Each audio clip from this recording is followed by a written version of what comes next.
So I want to introduce Marina Adamovich. She's the curator of Cooperation, the New Review, and Anna Cherepnine, she's the director of festival, and Martichka, Bozhilova, am I right? Bozhilova, from Bulgaria, and JON ALPERT from New York. I think we have like two big producers here, two big directors, and all of us will be really, really interested to hear what you will say.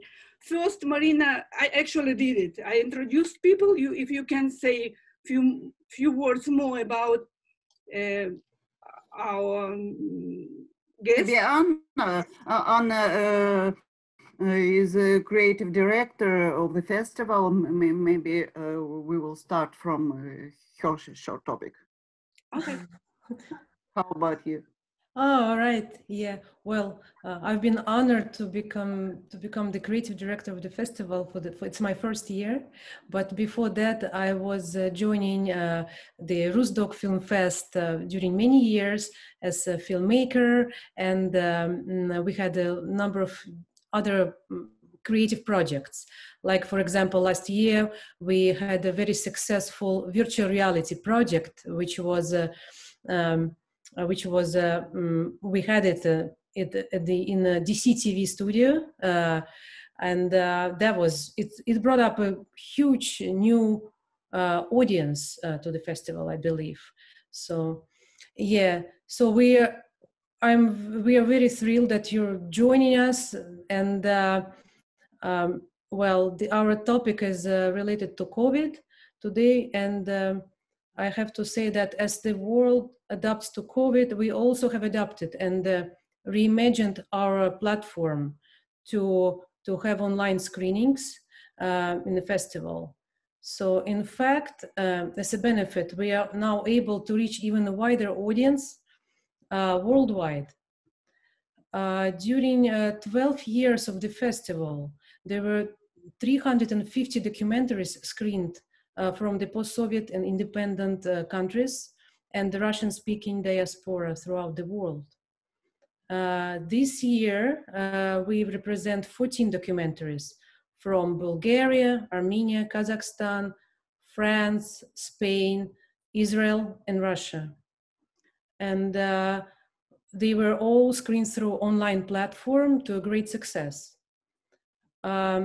So we engaged even a bigger audience, including Europe, Eastern Europe, North America, and Latin America. So despite COVID challenges, the filmmaking industry connected all of us together in this very extraordinary time. And I must acknowledge and share our deep appreciation of the tremendous effort of our IT team for moving the entire film festival from physical to online. That was really extraordinary creativity for us this year. That was very new. And so this year we also had a few new media partners. I have to mention that we cooperated with the Center of Russian, East European, and Eurasian Studies at the University of Pittsburgh. And we also have a very interesting new media partnership with the ETVNet. This is online Russian-speaking TV channel, which is based in Canada.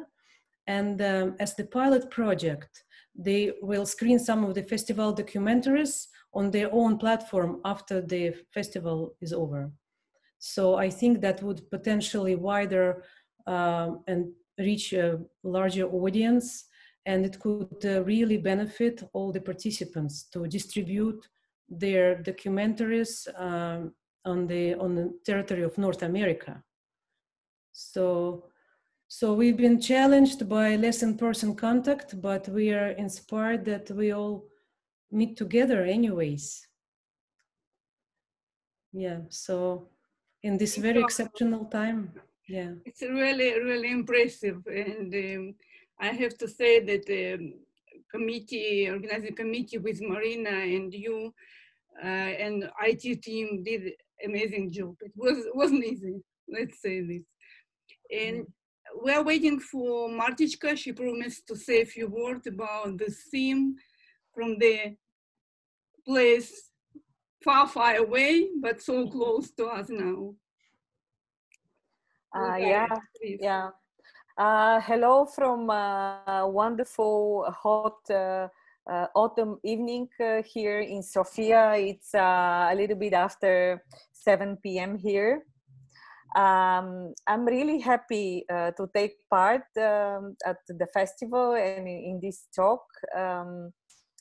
Also, I'm thrilled to have a film at the festival called The Sweetest Thing. It's a for exception 35-minute long film because normally I produce these long feature-length documentary films, and one of them was screened last year. It was called Simon versus Fear by Georgi Tenev, who had the chance to be in person and the festival really as a friend already.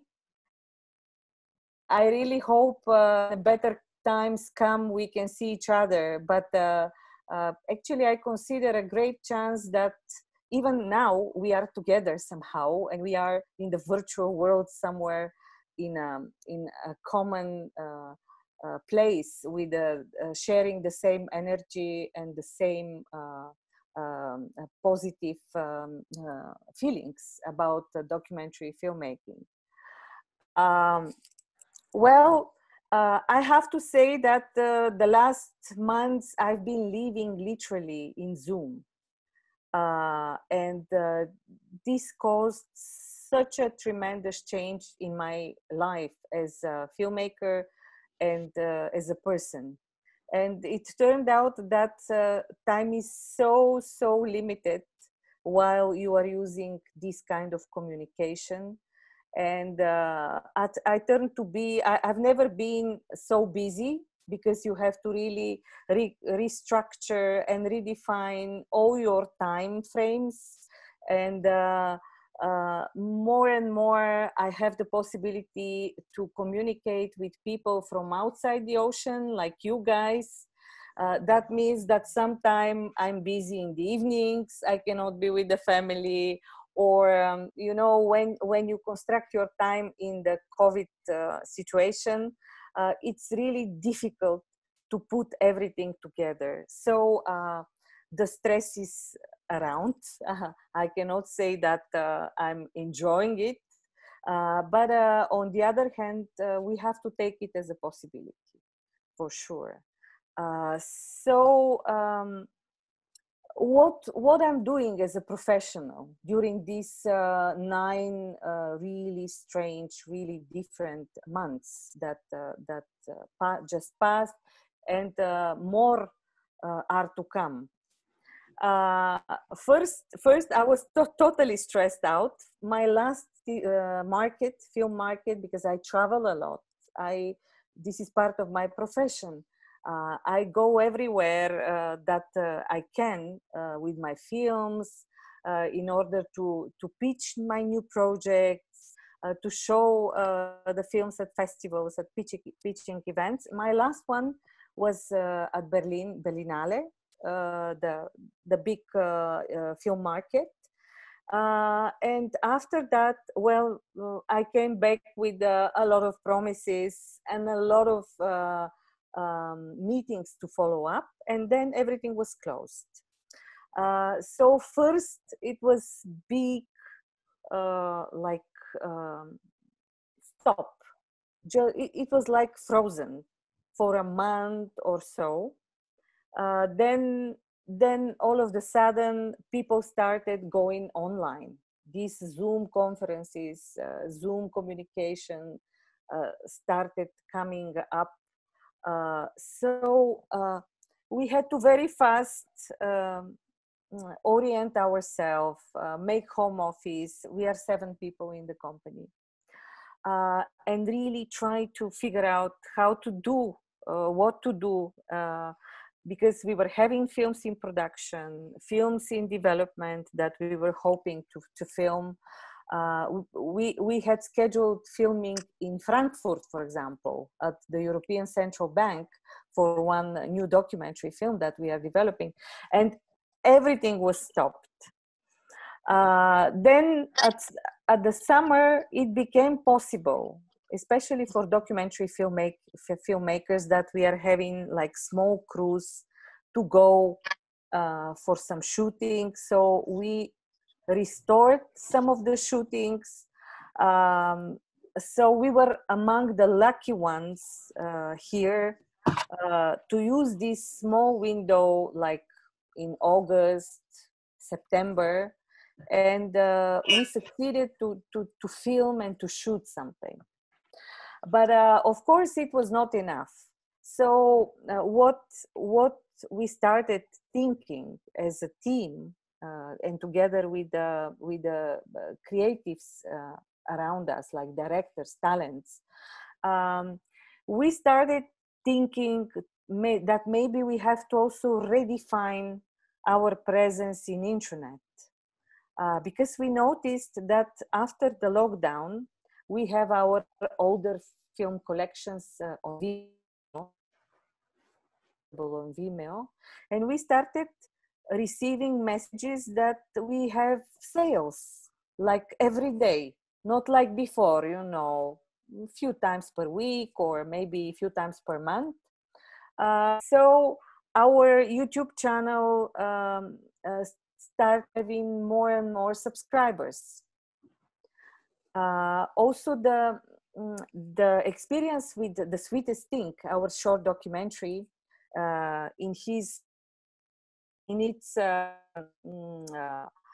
distribution and also promotion through different short form trailers and like excerpts, showed hundreds of thousands of admissions.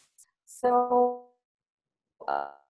we were like really thinking that maybe we have to think of reforming probably some of our older content that can be more suitable for online, and also the new projects we are working on that are wonderful, feature-length, difficult to produce documentary films, that we have to also think not only about their theatrical distribution, but also reversioning them maybe for more educational release in shorter forms, or dividing it into episodes. So these are our stages at the moment, and our talks. I don't know, of course, we cannot discover the hot water. Everything is out there. It's just we are trying to use all the know-how available in order to make ourselves stronger in these difficult times.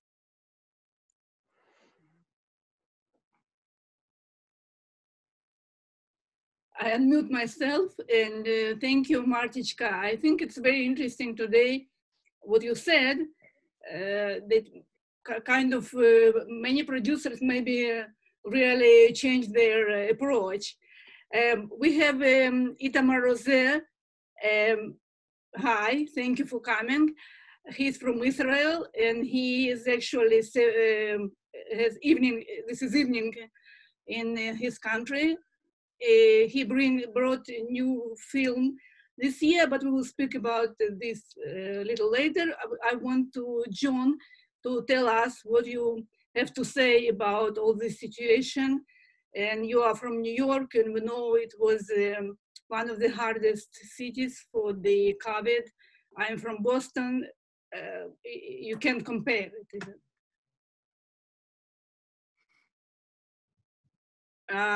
So thank you. Nice seeing everybody. So we shut down DC TV very early, and there was somebody who was exposed, who was a friend of one of our editors, and I didn't want to take any chances with our staff, and we just shut everything down. Now, one of the things that's an advantage to us as documentary producers is we own the building. So we can build our infrastructure, we don't have to pay rent to anybody, and all of a sudden, boom, that's gone. Classes, working with high school kids, editing rooms. One of our productions is a regular news series for HBO now. It's called Axios on HBO. There's a very famous interview with Donald Trump where he goes, what am I supposed to do about the pandemic? That's our interview. And basically within the first, I'm going to say 3 days, we figured out how to get everything online. Not because I had anything to do with it, because I can't even like open my cell phone up, but smart people figured out how to do it. And all the editing began remoting to people's kitchens and who knows where. They're sitting on the edge of the bed with a laptop. And we were one of the first production organizations to sort of get that, get the hang of that. So a lot of stuff got shut down. We didn't get shut down. And so we've consistently been able to deliver our programs to HBO and to other people that broadcast them. And that's the lifeblood of our organization. That's what's kept us alive for all these years. Classes was a challenge. We basically took all our classes, put them online, and made them all free. They're still all free, but there's if you feel generous, you can click and you can pay whatever you choose to pay. So we basically left it up to whomever wants to participate, how much they want to pay. Economically, that's not a survival strategy for the long term, but I think these are special times, and we're doing that. The high school kids were a big challenge. The high school kids, in general, all come from frontline families in the areas that are hardest hit by Corona. They're mostly people of color, hardest hit by Corona. Their fathers fixed the subways. They don't have any choice. They're required to come into work. They're riding on the subways exposed to Corona. They're fixing subway cars that are infected with Corona. They're getting sick. The mothers are home attendants, for example. And they're living in tiny apartments without any possibility of social distancing. So they were terrified. Sometimes when you have a camera in your hand, you're not so terrified. We all know this as documentary filmmakers, that having a camera in our hand gives us a reason to be in these dangerous places and makes us feel useful. And to some degree, that's almost like a vaccine. But the kids were still terrified. It took a long time for them to really feel comfortable, but eventually they began to do a really good job, very bravely documenting their situations. And we have a show now called COVID Diaries that is in the final stages of production, in which these kids are documenting their lives on the battlefield. Their fathers are coming home sick. Can you imagine filming the door closed because your father's got Corona behind it and all you hear is the coughing? Very, very brave, really cool stuff. There are different remote editing platforms. I don't know if any documentary filmmakers who are watching this have been doing this. I don't know whether you guys have been doing it. The first one we tried was Evercast. It's a piece of shit. So it was terrible. It drove us nuts. But now we're on something called PAC Post, Pacific Post. Rents for $450 a month and basically places you virtually in the editing room. So this morning before this conference and after this conference, I'm going to be in the editing room. You guys remember we're doing a project with Slava Fetisov about climate change, in which hockey players all over the world play games and then take you to the places in their country affected by climate change. Last year, we were in Red Square, and we just finished editing that. Today, we're editing the segment shot in the Himalayas. Who knew they played hockey in the Himalayas? But they do, and they're really affected by climate change. And so with this platform, we're able to move our productions forward. And then I just delivered to HBO a documentary. Last year when we were talking, we had finished Cuba and the Cameraman, and we talked about that. That was 45 years in the making. This documentary follows 3 criminals from New Jersey for 38 years. And we just dropped that off. But boy, do I hate working like this. I really like being out in the streets. I like having a camera in my hand. I'm thinking of going to get vaccinated. I know where I can get vaccinated. I'm not sure it's such a good idea, but there's a limit to what I can accomplish online. The only thing that's keeping me from doing it is my mother. She's 95 years old, and I'm responsible for taking care of her, and so I've been able to quarantine myself and do it responsibly. But I would like to start from statistic. I gathered it from internet, free space, and it's very exciting. For example, from Los Angeles, on location shoot days in 2019 was from January to May 9,000 shoot days. And from June to December, the same year, 9,000.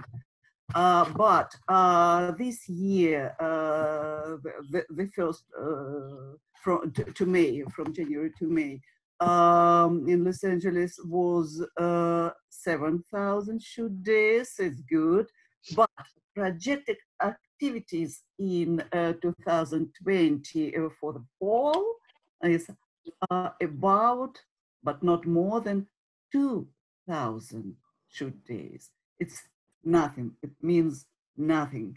So I see the situation. We have two tactics for fiction films, for feature films, and for non-fiction films. Amazingly, but I see that the situation for feature films is better than for documentaries. For example, they can use simulated version of the real world, some formats, new formats. They can use computer game technology and so on, so on. But a documentary, yes, the film teams plan to change their strategy, their tactic, their behavior, and using interview via Zoom or whatever. Oh, yes, gather as much archival footage as possible. And it's very strange to avoid contact with everyone. And I agree. I have some sample, for example, of using archival footage in documentary. Absolutely amazing. A piece of art filmed by Andrei Osipov from Russia.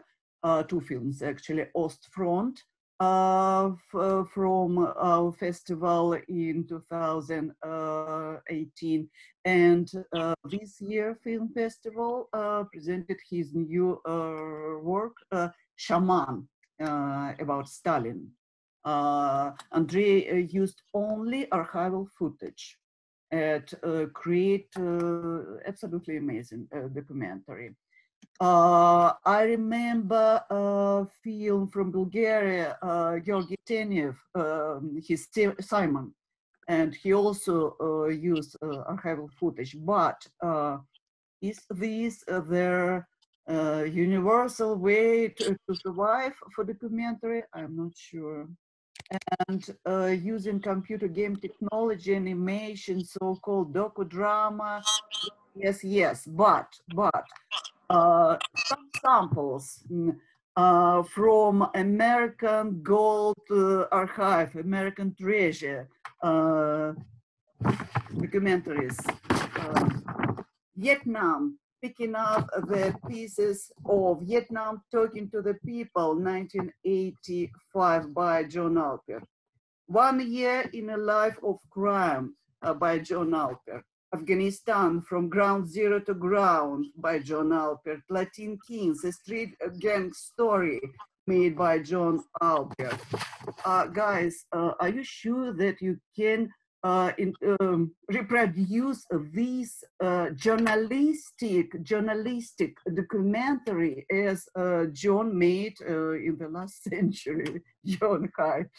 but I'm not sure. And honestly, I didn't see the right way, the right tactic for contemporary documentary filmmakers.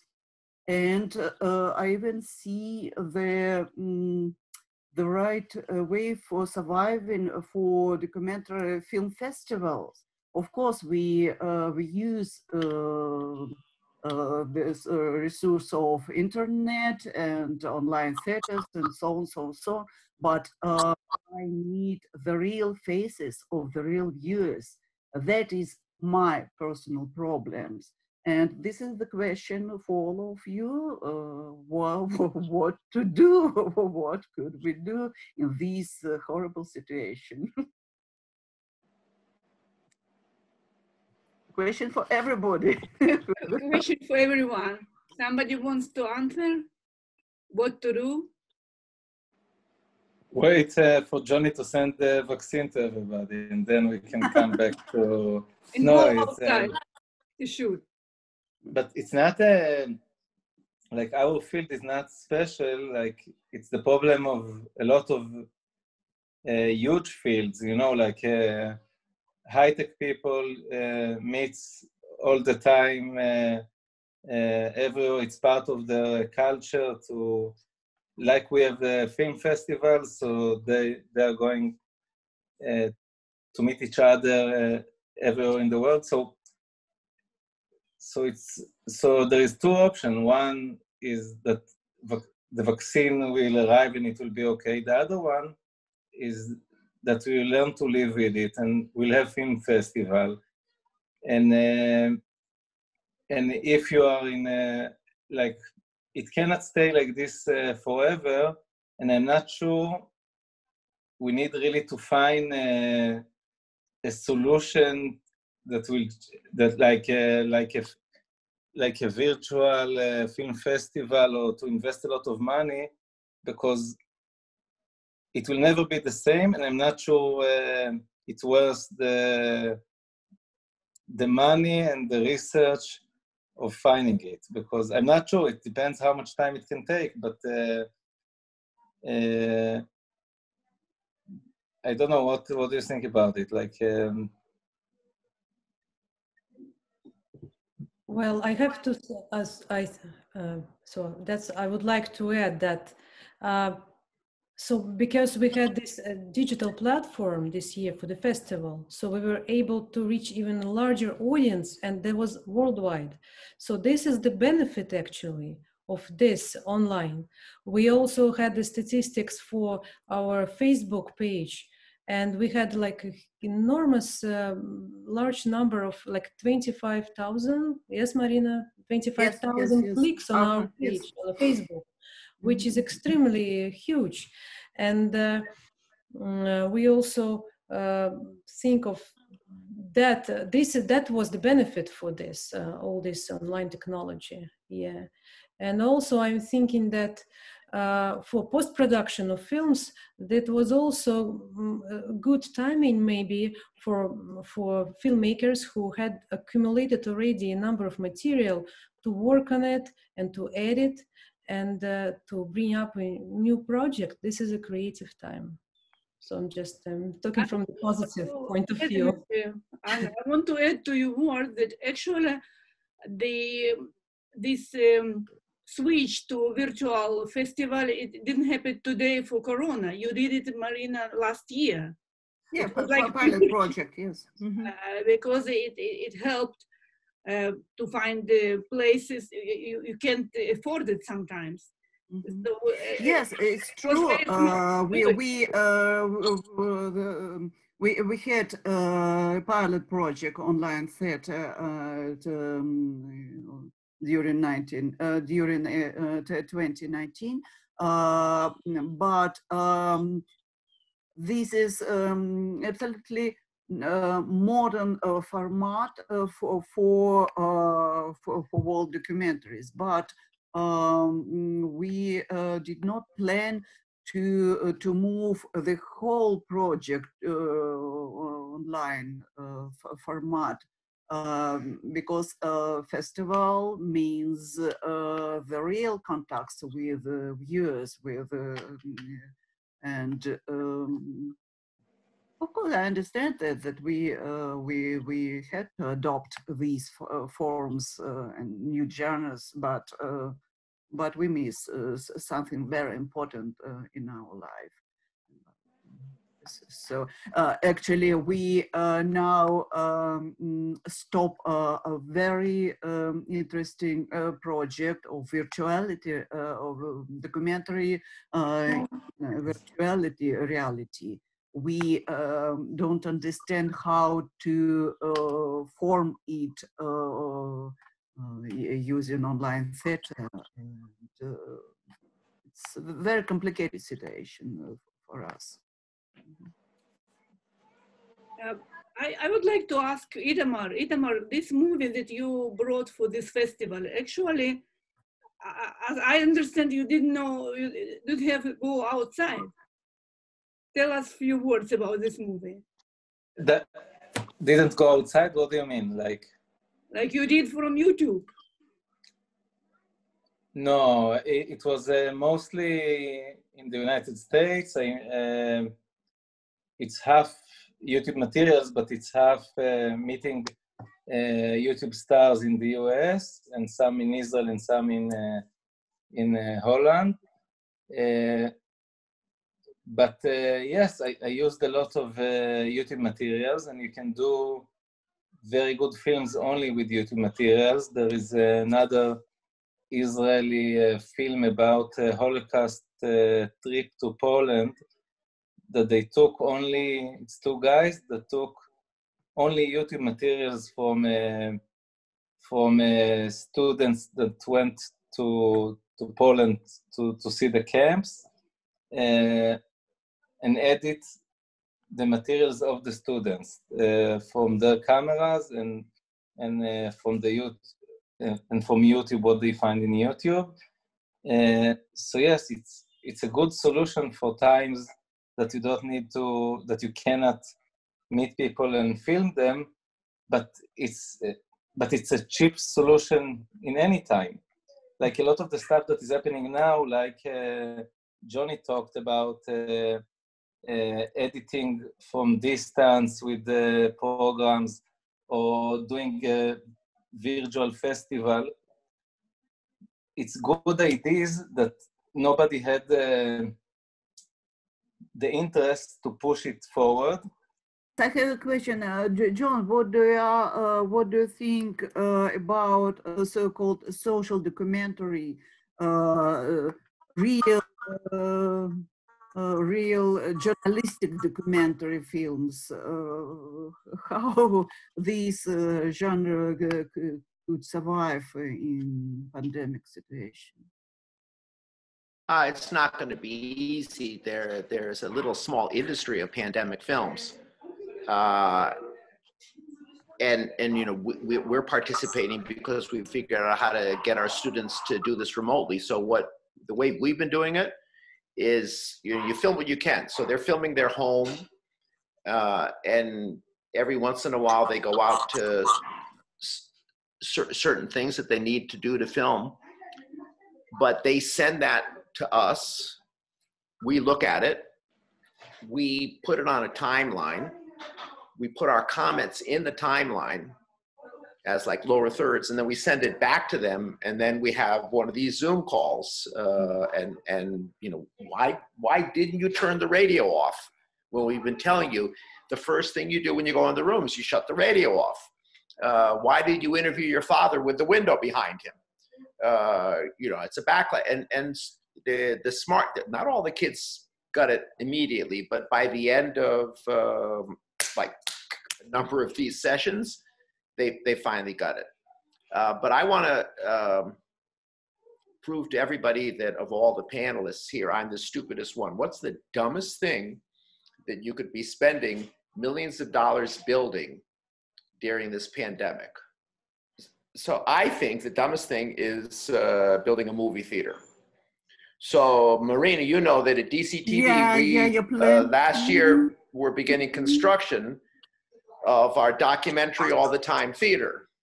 And then we had to close everything down because I didn't want any of the workers to get sick. But then once they came up with protocols for working, we're back and we are spending an absolute fortune finishing a theater that nobody's going to be able to go to. The only good thing is that there's two good things. One, it's going to be really beautiful. And so hopefully next year, when ITAMAR invents the vaccine and we're all immune, we'll be able to go back. It's really going to be gorgeous. And I'm looking forward to showing everybody. But we also built it with very, very strong internet capabilities. And this was before people were Zooming and stuff like that. So this is like super Zoom, so that we would be able to do this, but with much higher quality. We'd be able to stream the films with much higher quality and have a completely interactive experience with people from all over the world. So that's the good part.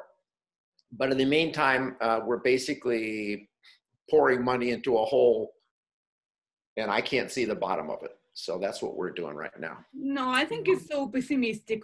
What do you think? Will we live forever with this corona? It will finish. Well, it's up to ITMAR. ITMAR's got to invent that vaccine, ITMAR. Otherwise, we will be living forever. I don't know. The problem with the United States is, that we're really. I just want to say we're really stupid in the United States, and we're trying really hard to kill ourselves. And our leader, not like Moses, trying to lead us out of the desert, is sending us into the desert. That's full of snakes and stuff like. We're all gonna die. It's funny because we're all gonna die.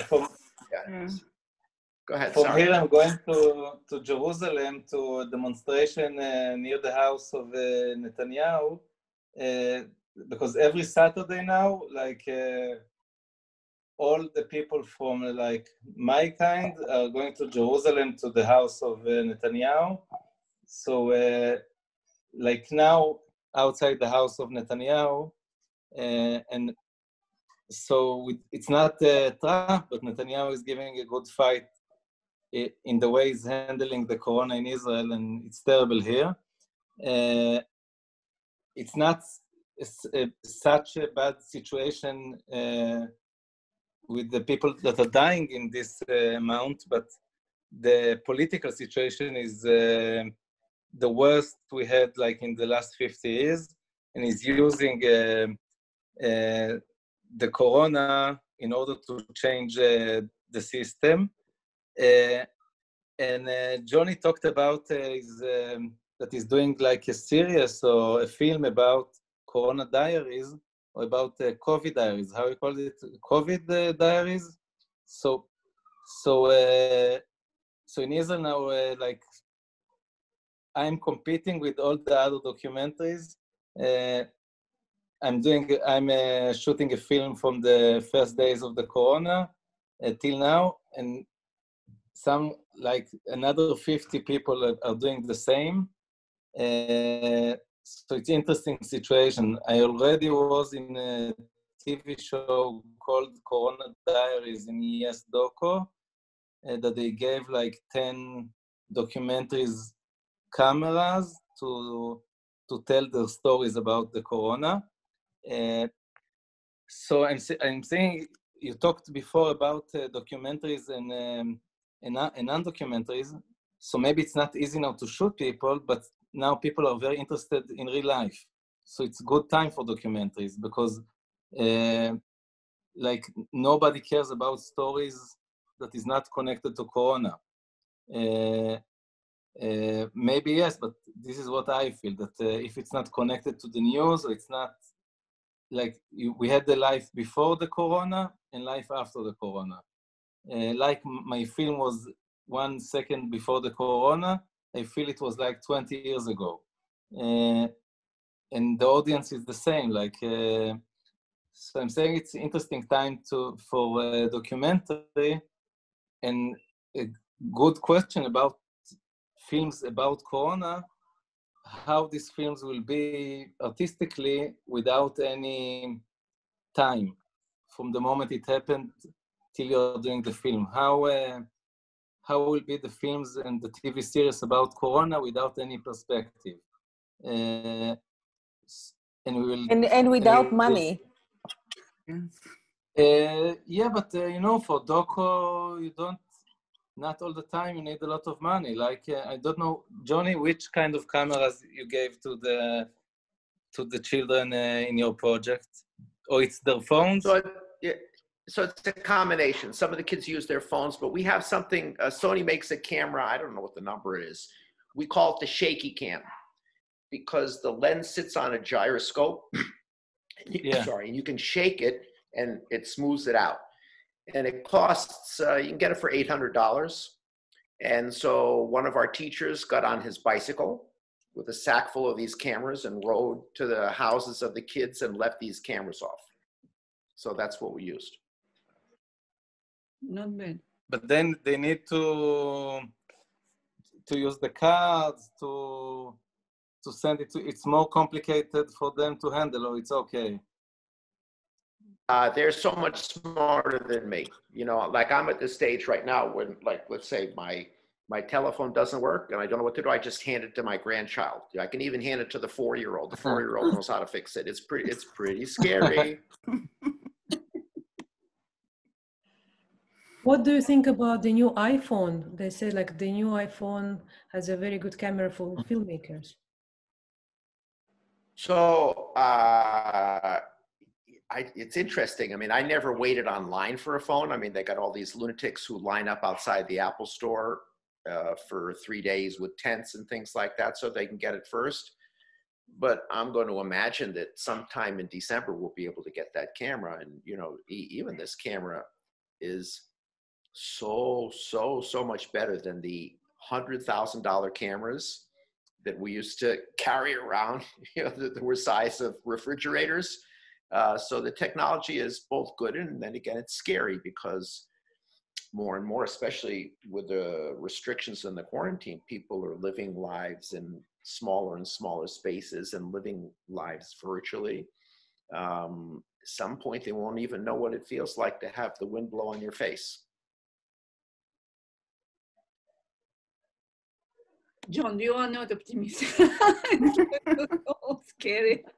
Do you have any questions? So, Martichka, Anna, Marina, John, you want to send something?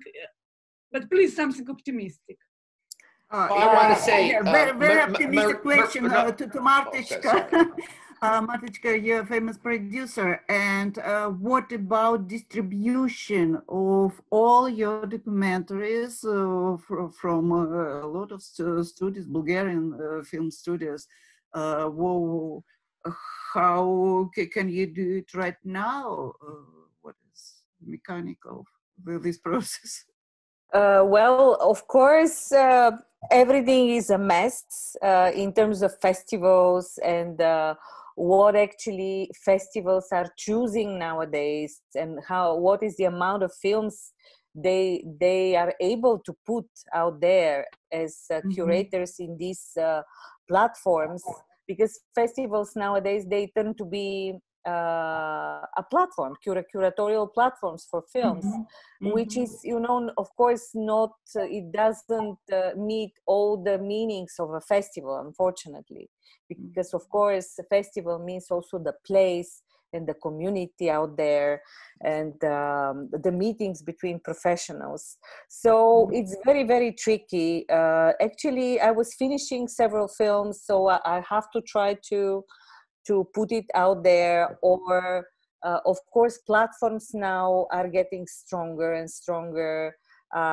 John mentioned HBO, but there are many more growing, getting really big monopolists nowadays in the world. But actually, I'm optimistic because people are willing to see films and good content. So what I believe is that we have to keep on doing creative, wonderful films and ideas. And of course, now it's very limited and not possible for everyone. I know a lot of documentarians, and I quite supported partially, that they have this need to go and film out there, because we are, you know, we are special kind of creatures, you know, documentarians. We have to be there. We have to document this, because it's somehow our duty to bring this to the world, because one day, I don't know in which kind of future extent, there will be really need to see what strange was this time, and how we captured it in front of camera, or like homey devices, or whatever. So it's we have to do it. It's we have to use our creativity. Actually, the first films are coming out now at ITFA in Amsterdam, like the biggest documentary festival. There are already this content. Some colleagues from broadcasters, they organized pitching forums dedicated to Corona, you know. Well, I'm a not big optimist, of course, because nowadays it's not possible to have international co-productions in the sense it was possible before. Because me coming from this small country, I work a lot with foreign broadcasters, foreign co-producers, and now this is hardly possible. Nobody is offering any money for films at the moment. So we have to make it by ourselves, which is of course a huge challenge. Yeah, I see. Thank you. John, Anna, something nice for the end. So something nice, okay, but I don't know whether it's nice or not. So I'm going to confess that you guys all think that I'm participating. How many years have I been doing this, Marina, helping with the festival? It's many, many years. Yes. And hosting it and putting films in it and showing up for these roundtables, but I only do it because you always had Pilmeni. And right. Where's my Pilmeni? You know, I mean, you're like, you know, and so I'm looking forward to the day when that can happen again, and we can all sit around the table with Pilmeni and Smetana. And once that happens, we know the world's back together. We promise. Yes. I'll bring it. John, I will be the first person who will come back to your theater. I love DCTV. This is the best theater in my life. All right. So DCTV and Pilmeni, that's probably what we're going to wind up serving at the little restaurant that we're building there. So that's a good idea. Great. Good. It will be a logo, new logo. All right. So listen, best health to everybody. Best health to all of you. It's very inspiring. Take care. Stay safe. You're all a bunch of good fighters. I'm hearing that you're all figuring it out, and we'll all get through this. And best health to everybody who watches it. Thank you. Thank you very much. Thank you for everyone. And thank you, everybody. Good luck one more day for festival. Bye. Bye-bye. Bye. Thank you. Stay safe. Stay safe. Stay safe. It's true.